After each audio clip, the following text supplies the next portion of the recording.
Hello YouTube, Flightsimguy here. Taking a brief break from the Caribbean tour, and I'm going to do a review on this recent release from Alabeo. This is the Cessna 310R.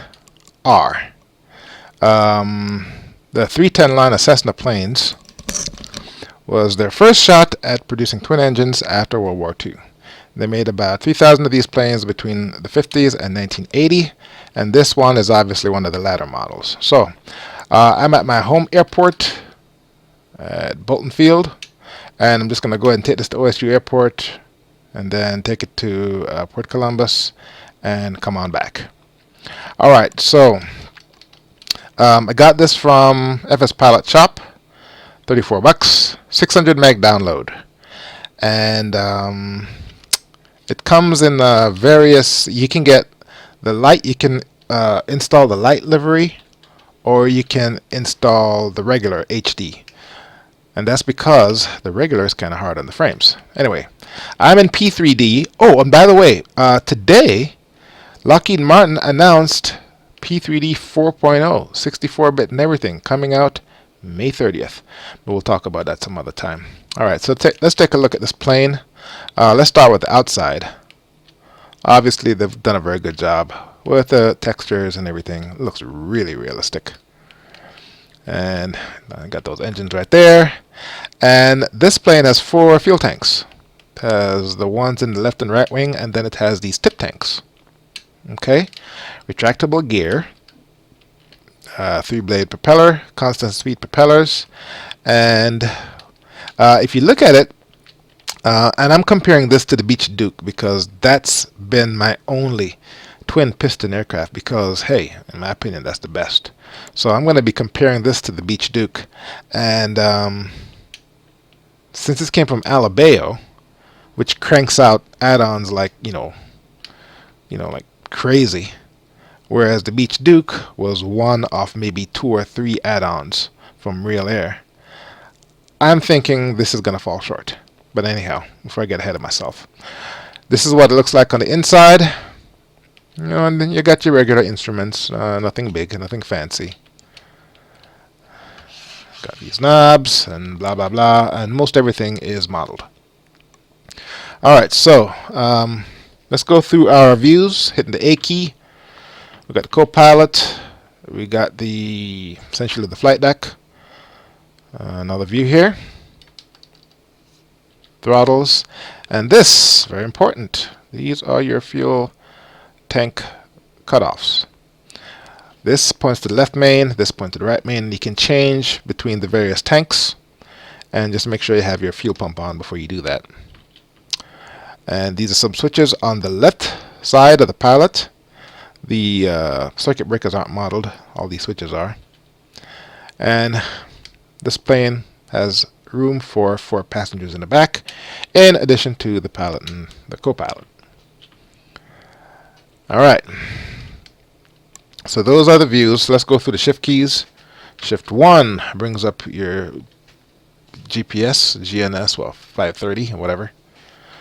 Shift 2 brings up, I'm assuming that's the autopilot. Shift 3, okay, let's check this out. Let's go ahead and select that, open the co-pilot door, open the front baggage door, back baggage door, and the wing locker. Alright, so these wing lockers, I've never seen anything like this before. That is so weird. It's right behind the engines, and I'm not exactly sure how much space is in there, but whatever you put in there, you got to make sure they're evenly balanced. Okay? And we have tow bar and engine covers and whatnot. Alright. Shift 2, I think. 3. So let's go ahead and stow all this.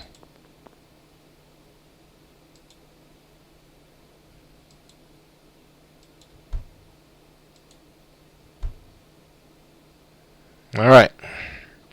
Back in business. And let's go back in.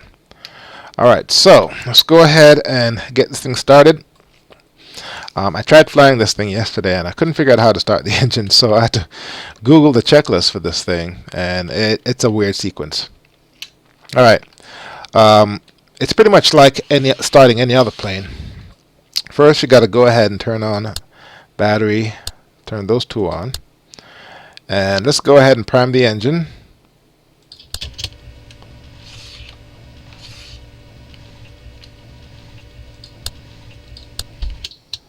And go ahead and turn on the left.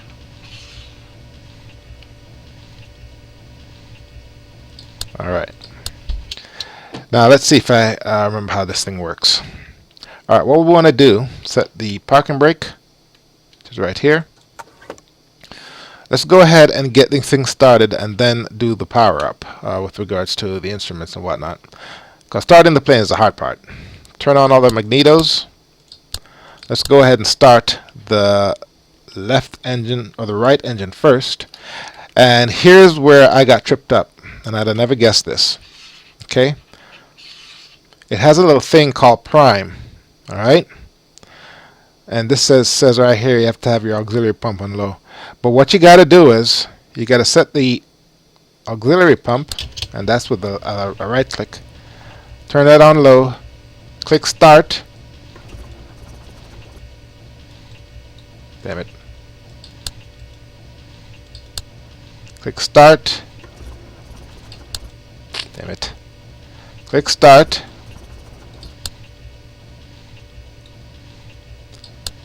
Well, the point is you have to click start.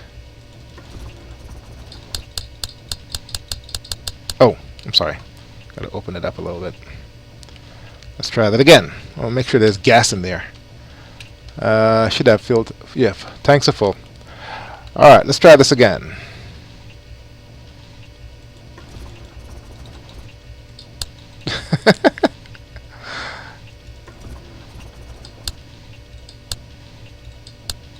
Oh wow.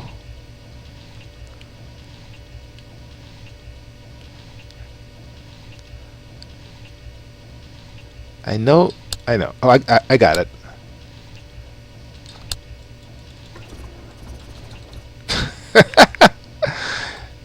According to the checklist, you have to hit start, and then while it's starting, you prime that engine. Okay?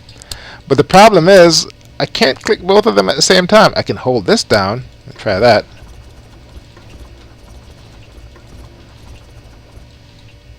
And the thing is, to get the prime to go to the left, you have to use the left. You have to right click, and that's left click.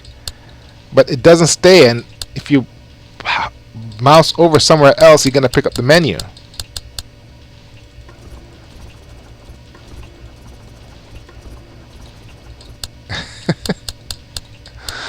Oh Lord. And I swear, that is exactly what the checklist says. Now, I don't want to have to put the fuel pump on high, because then I'm going to flood the engine. I'm not even sure if this thing simulates that.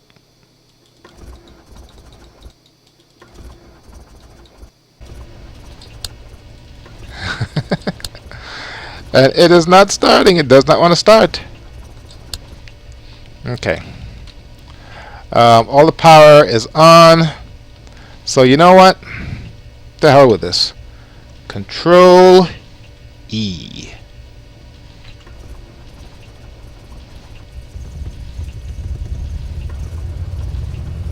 Okay, that starts both of them. Okay?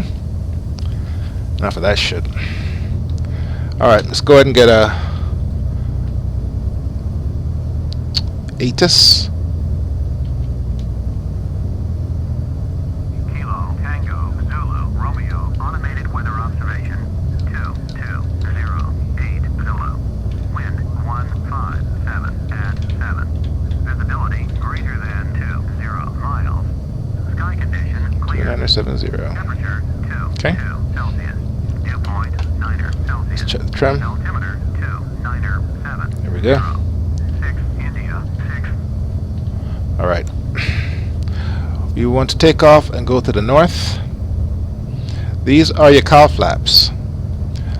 Open them up, click them and drag them down. Look on the outside. I don't see where the cowl flaps are open.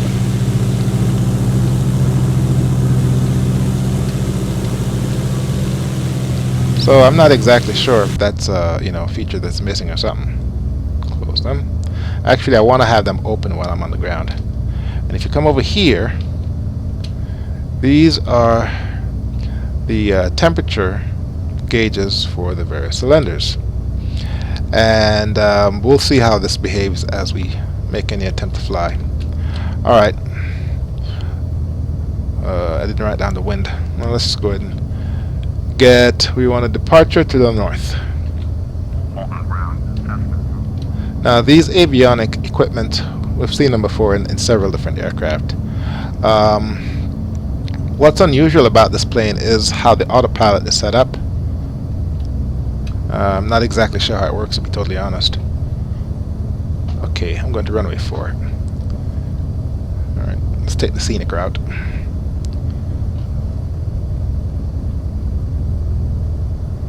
The engine sounds old school, but the knobs, with the Beech Duke, you can modify how the knobs bounce around, from a reciprocating engine. Here, it's just regular knobs. And with the Beech Duke, you can configure how you interface with the knobs. Here you don't have that option. Beech Duke also looks a lot better. Okay. Oh shit. Okay, what the fuck just happened? Alright, the door is open. How did I open the door that way? Alright, let's go see if I can close the door. Trying to keep the damn thing straight. I can't frickin' see. Alright, let's slow down the taxi here. Alright, all I wanted to do was just get an outside view is all. And it looks like those lines, those wires at the back, that looks like that might be the... I want to say that's the antenna, but that's not the antenna. I mean, these are VHF radios. I don't think the antennas for VHF radios, they're not that long. Those are lower frequencies. The antennas on these things usually hang off the side, off the wings. What the hell? I can't taxi this damn thing straight. Oh wow! All right. First, let's get back in. Let's get back here and figure out where the hell I'm going. All right, runway 4.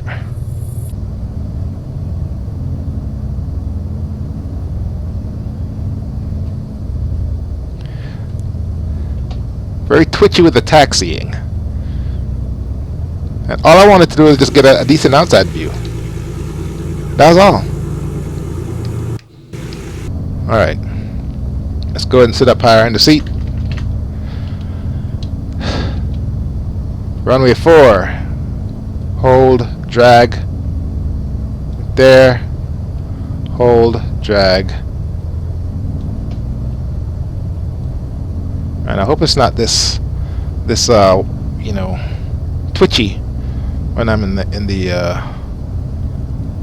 I'm flying. The Duke is very, very stable. This one's very twitchy. Okay, let's see what our engine says. They're still cold. That makes absolutely no sense. I'm on the ground. These are air-cooled engines. Okay, for them to get effective cooling, you need to be flying at a decent altitude, going over 100 knots or something like that. Here I'm on the ground. They're building up a lot of heat. Those engines should be a little bit warmer. Okay. Let's double check. Yeah, those engines are ice cold. Okay, we're fully fueled, which means we're kind of heavy. EGT, I'm not going to go ahead and lead them. Autopilot, I'm not sure what this is. I'm not going to use autopilot. I'm just going to try and hand fly it. And I know over here, we don't need a pitot heat, but we do need lights. Alright. Alright.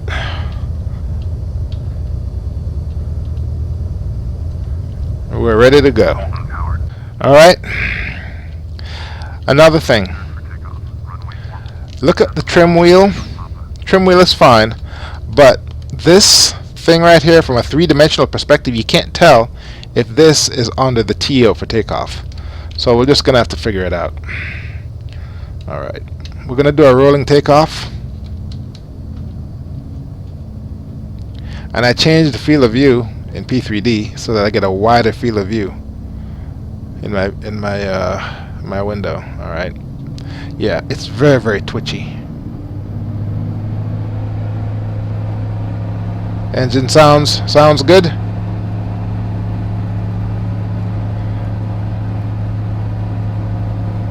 Alright, we're at about 80 knots. Let's go ahead and rotate.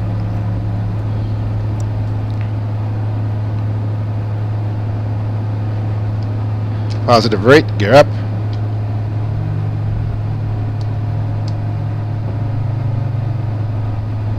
Alright, let's trim down. Trim down.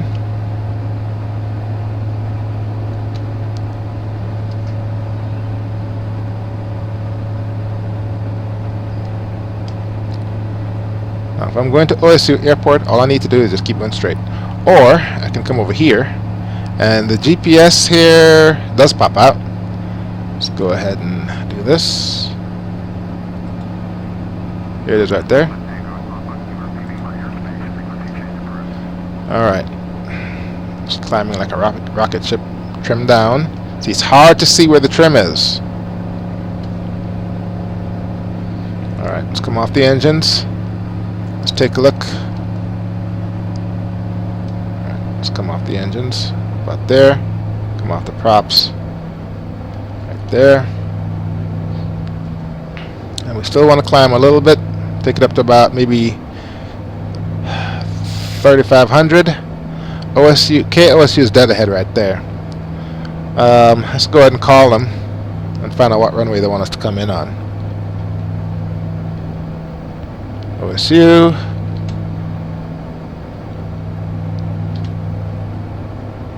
We want to do a touch and go. Okay, 9 right.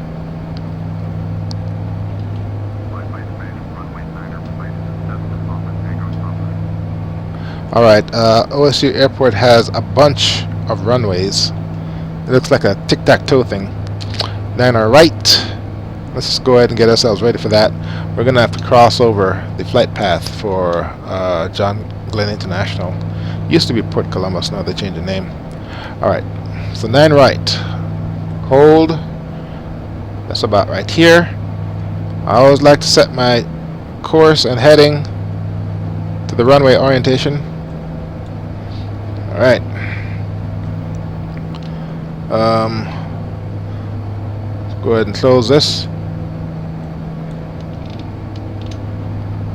And we're still climbing. Let's come off the gas. And let's go ahead and lean this up a little bit. There. Where's my EGT? I could, optimize the lean, but I'm in the mood for that. Alright, there we are.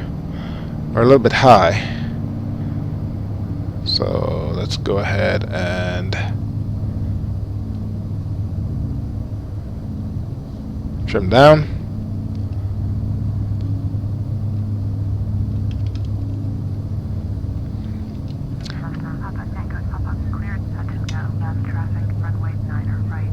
And alright, okay, so we're in the downwind here. I need to put the gear down.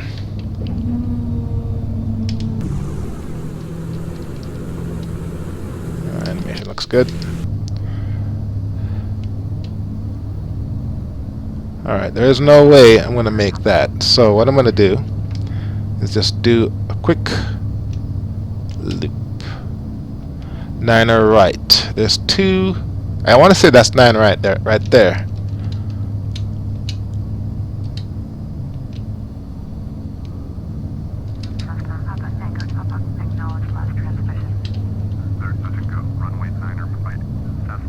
Alright. Let's do some S's here.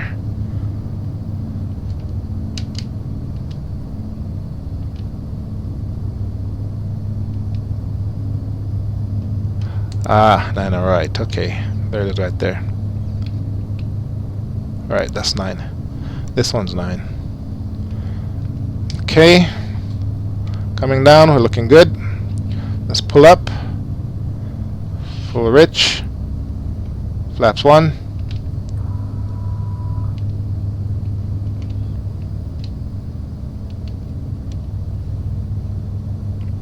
Alright, full props. I can go ahead and make my turn. I want to keep it at 1,500 feet per minute, because I'm coming in steep.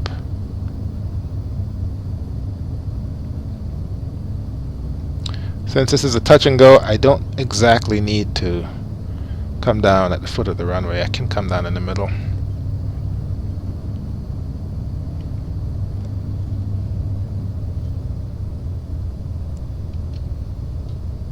And look at my temperatures, they're back up. Alright. We're looking good. I'm not going to give full flaps. Now with the Duke, you have to watch yourself, otherwise it will stall on you. I haven't had this one stall on me just yet. Okay, those trees are awfully close.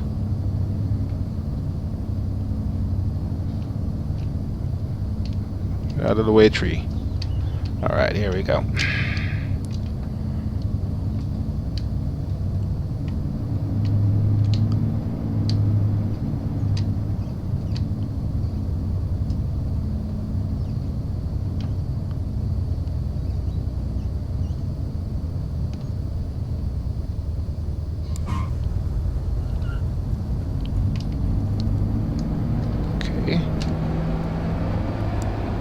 Flaps up.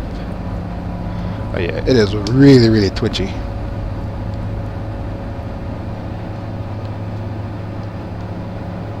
Gear up.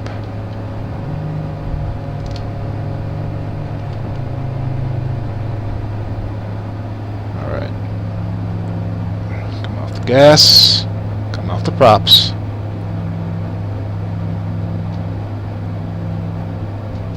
Yeah, props are at the red line right there. Do that.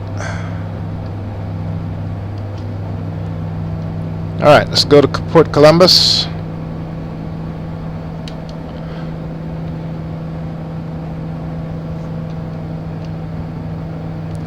For 34 bucks, I'd spend my money on something else, to be totally honest.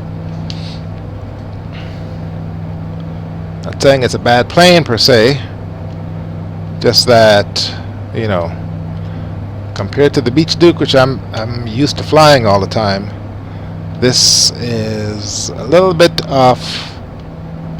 anticlimactic. Alright, with regards to the radio, you got your GPS. This was in the other plane that I was flying, the Beech 1900D. And COM 1, nav 1, COM 2, nav 2. This is, what is this? Oh, DME. This is distance measuring equipment, your ADF, and your transponder. I should be squawking. Alright, where's Port Columbus? I want to say it's right over here. Let's go ahead and call. Cancel landing intentions.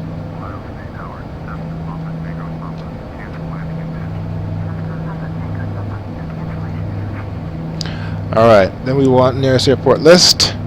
We want Port Columbus. And we want to do a touch and go.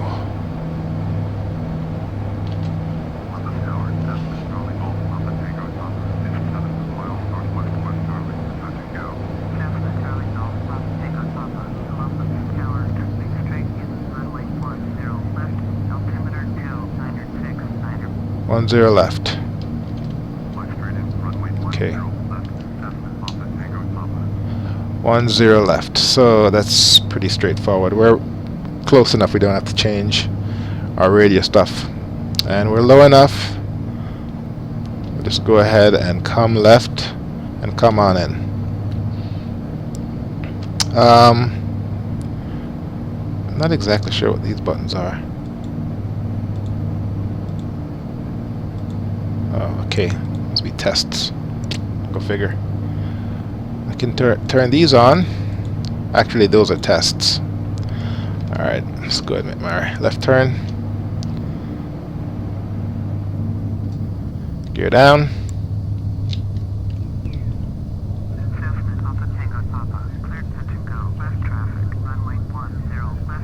Flaps 1. And the knobs for the gear and the knobs for the flaps is obstructed by these other instruments. Now, that's not to impugn the work of Alabeo. I guess that's how Cessna designed it. So, coming down a little bit fast. Okay, go ahead and trim up.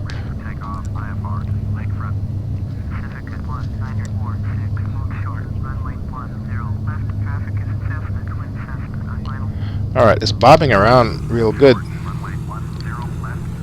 That's the flaps for flaps 1. It's bobbing around real good. Appears to be stable in flight. Not so much when you're taxiing.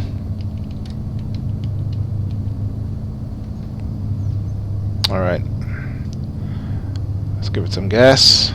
Props full forward. Trim up. Lowers our sink rate. I'm already below the glide path.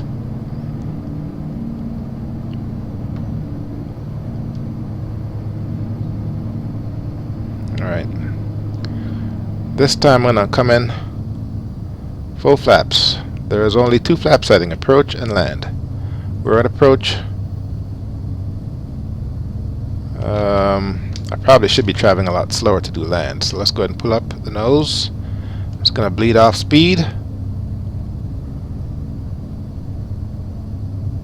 Flaps 2. With the Beech Duke, you can set it so that if you use flaps at the wrong speed, if you extended flaps and you're going too fast, it will damage the aircraft. I don't think this is an option here. Okay, getting close to stall.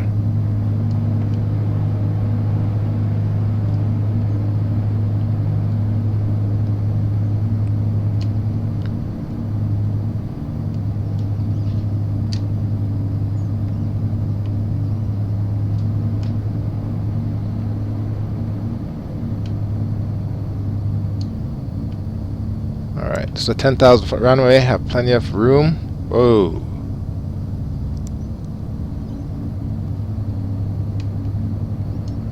I'm not exactly sure at what speed this thing is going to stall with you.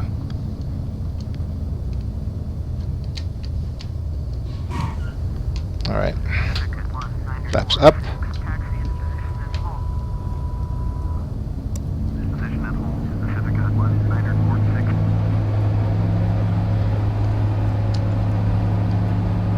I guess if I go high enough I can test that.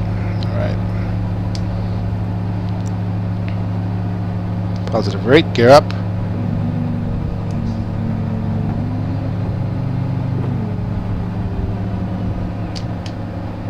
Okay, what the fuck just happened? I think I double clicked it. There we go.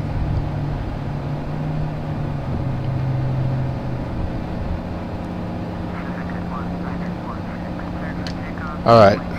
Let's go back to Bolton Field.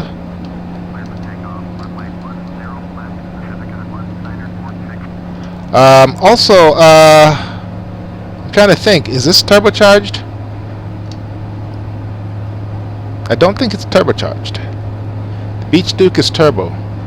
I don't think this one is.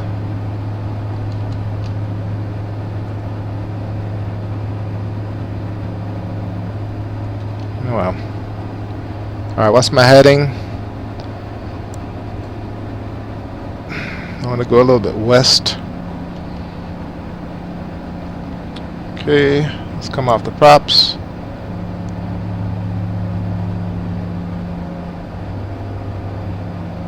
Come off the gas.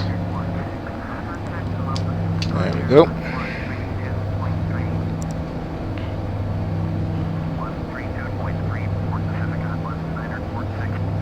And straighten up.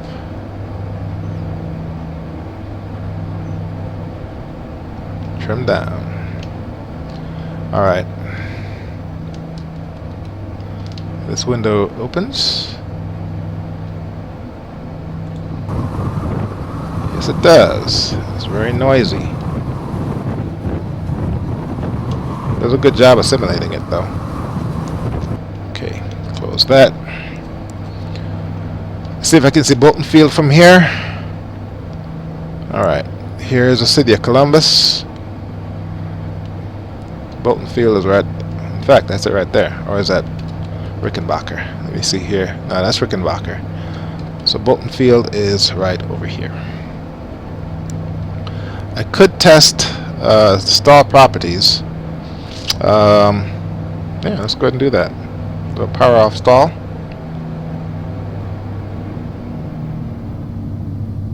Power on stall is what I meant to say. Props full forward. And that's not Bolton Field. Nope. And let's see.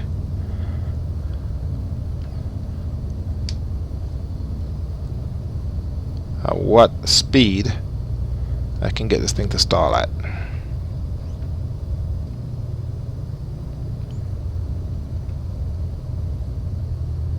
But you know, for a low-wing plane, it flies really easy. Flies like a high-wing Cessna. Alright. Do your thing. Okay, there's the buffeting. It's buffeting. I'm not hearing the stall warning though.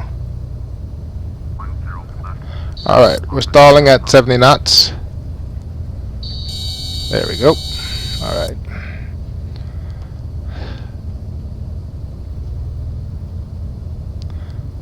And stalling at 70 knots. That means I've been landing way too fast. Alright. City's right there. All I need to do is keep going west and then make a left turn to south. We should be good. Alright, so evidently these buttons and knobs, you gotta push them to test them. Coming in on runway 22. Actually, no, they're gonna send me to runway 4. That's where I landed. I gotta find the airport first. Okay, these three things right here. That is the smokestacks from the Columbus trash burning power station. They built that a long time ago. It was a waste of money. The city of Columbus took out loans, sell bonds to build it, to burn trash, and it was making people sick from the exhaust.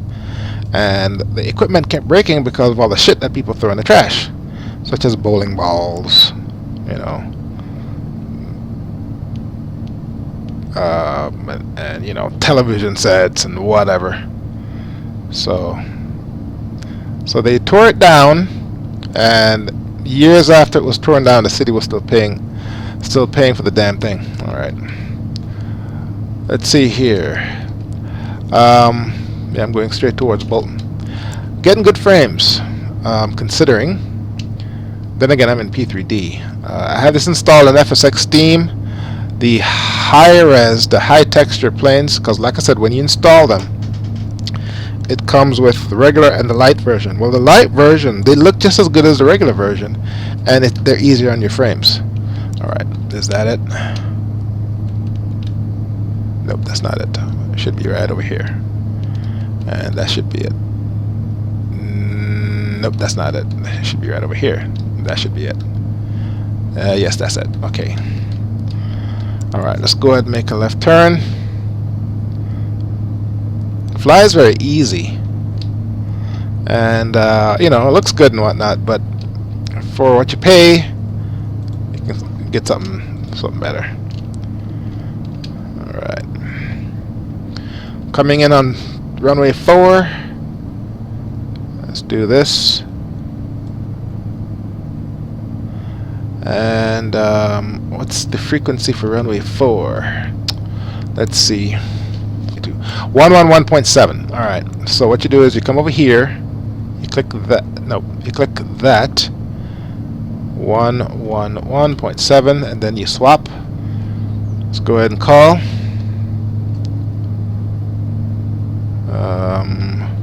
Shoot. No. It's not giving me the option. Okay, trim down.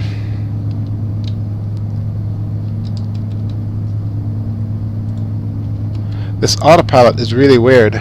That's on, nav, alt.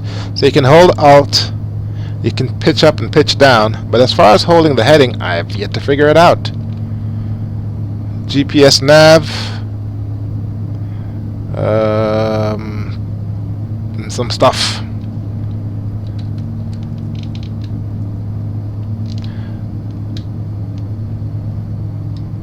Chronometer. And is this? I think this is a rudimentary radar, I want to say.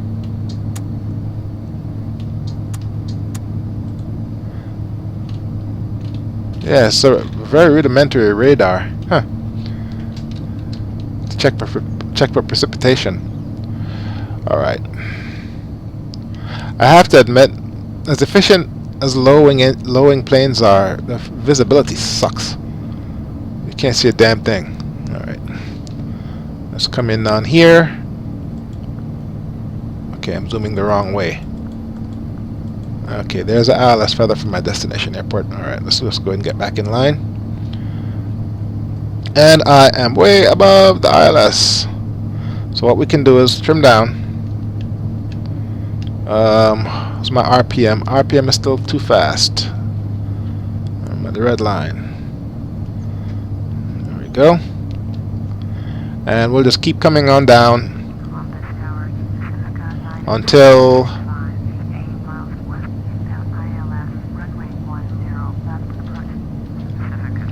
we'll keep coming down until we get into the glide path.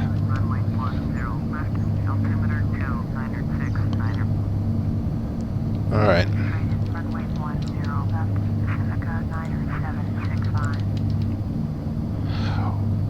With the Beech Duke, you need to do engine management with regards to managing the engine temperatures and the heat by using your mixture lever and the cowl flaps.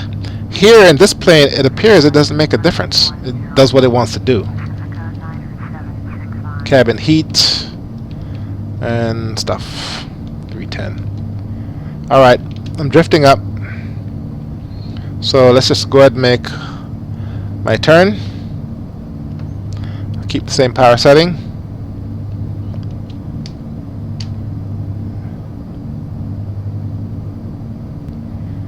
Alright. Let's get ready to land. Props full forward. I'll leave the mixture controls where they are. Come back. For this plane, I prefer to put the gear down first. Acts as a nice speed brake. And then give it 1 notch flaps. Trim up.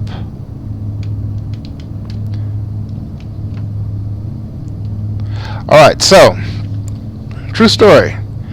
I wrote, a lot of people have been sending Dovetail Games feedback on Flight Sim World.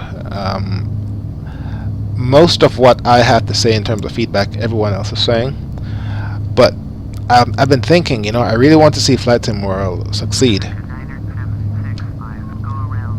So I really want to see let's go ahead and do this. I really want to see Flight Sim World succeed. So I sent a talking points paper to one of the executives at Dovetail, just talking about, hey, this is what you need to do to challenge P3D. Because as far as competition goes, they're your competition. Right now, they're settling themselves in as the heir apparent to FSX. And if you just want to build a flight simulator for the sake of building a flight simulator, that's great. But everyone's going to flock to P3D unless you give the flight sim community a good reason to stick with you. So I just laid it out for them. And that was like 2 hours later, I saw this post. Oh my god, P3D version 4.0. And I'm like, wow. And then I started reading all of what you know, Lockheed Martin have been doing. They've been working behind the scenes with you know, various add-on makers lot of developers, or some of the fancier developers that have those beta testers, and all of this stuff. And the timing, obviously, the fact that it came out when it did, a week after, or less than a week after, Dovetail Game and Flight Sim World, tells me that, you know, Lockheed Martin is throwing on the gauntlet. So I want to say both of them are going to be at FlightsimCon, which I'll be going to in the next week and a half, 2 weeks. So it's an exciting time if you like flight simulation. So, all right.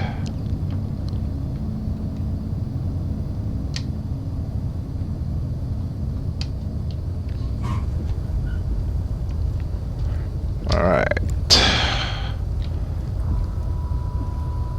Flaps up. Step on the brakes. Let's go ahead and make this turn right here. Brakes. Okay.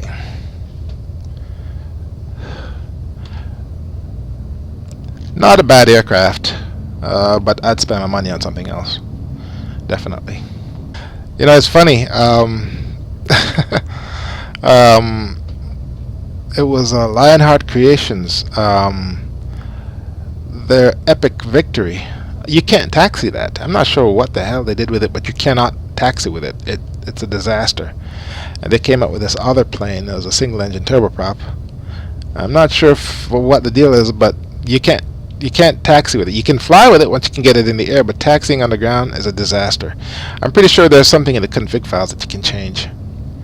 Anyway.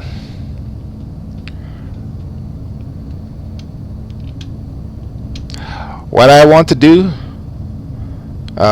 pretty soon, I want to do a quote-unquote long haul in my Beech Duke. The Beech Duke is it's pressurized, it's turbocharged, so it can get up to like between 25,000 and 27,000 feet. And I want to do like a 4-hour flight or something, and take it up there, those altitudes with all the jets, and just see how it performs, just out of curiosity. I've never done it before. Usually when I fly GA aircraft, it's around my home airport. But I want to use a GA aircraft and do a quote-unquote long haul just to see how it performs. Alright, so I've been at this for almost 43 minutes, which is fine. Set the parking brake. And I never did figure out how to start it. I did look up in the checklist how to start it, and I never did figure it out. Maybe I should look at the checklist that came with the documentation, which I haven't looked at yet. It's Alabeo, so I imagine it has decent documentation. Alright, I'll come over here. Avionics Master, turn these off. I'll just turn it on. And I like this. Bam. Bam. And that's it. Alabeo's Cessna 310R. It's an okay plane, but for what they're charging, you wait for it to get on sale or buy something else. And that is my plain and simple half-assed review. And that's it. Hope you found this video useful. I'm Flightsimguy. Thank you very much for watching. I will see you next time.